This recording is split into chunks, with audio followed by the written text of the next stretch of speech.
Ang dakbayan sa San Carlos nakig-ambit sa pagkaon sa 144 ka mga binilanggo dito sa BJMP nitong Setyembre 26, 2013 bilang tipik sa kasaulugan sa Philippine Civil Service Month matag bulan sa Setyembre.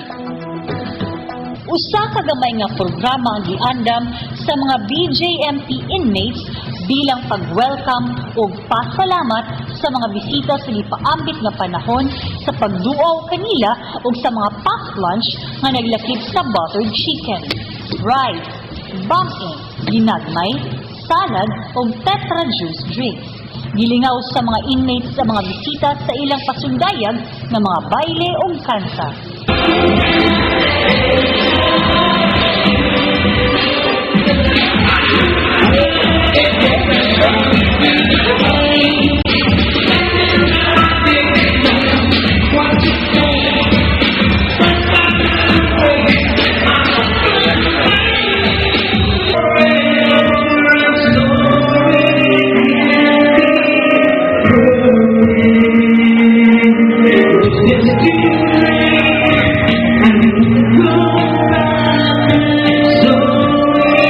Si BJMP San Carlos Assistant Director SJO3 Raul Nilo Cobol sa iyang pag-welcome sa mga bisita miingon na siya sa ngalan sa iyang mga kauban ug sa mga binilanggo nagpasalamat kaayo sa panahon ug pagkaong hindi paambit ilabi na sa mga binilanggo nga bisan sa ilang mga kasalanan nga nahimo wala gayon sila kalimti. Personnel of San Carlos City Jail would like to welcome all our visitors this morning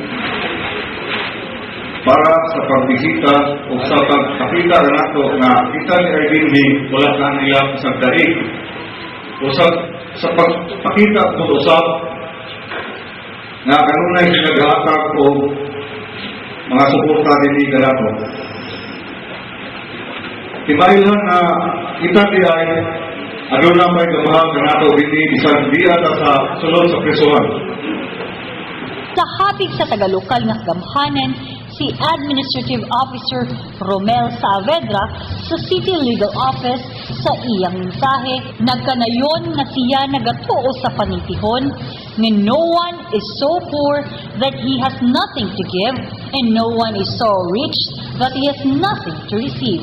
Musa sila nagpaambit ining mga pagkaon karon nagsuklian usab sa mga inmates sa ilang mga talento pinagi sa pagkanta o pagsayaw. Ako karong butaga, karong utuwa, pinagi sa among pag-abi-abi kaninyo sa among gitawag o share among activity. Dili ni magukan akong tanan. Kay kung akong minumduman, tulong na katuig sa akong pagbisita din among ipasaw ang among oras, ang among panahon, ang among pagkaon o ang inyong usab na talento na inyong ipatambit diri na mo. Busa atong inis lang tanan, diri atong talent, ang atong treasure o ang atong time. O kita, once again, all of us must celebrate in line also with the Civil Service Month celebration. Dito mitambong sa maong kalihukan sila si OIC Mayor o SP Member Orin Mascuñana, ang kasamtangan ng Mayor ni Adtong Tumura, uban usab sila si OHRM Head Evan Karampatan o mga Administrative Officers o AO Designates sa mga bukatan sa lokal na gamhanan.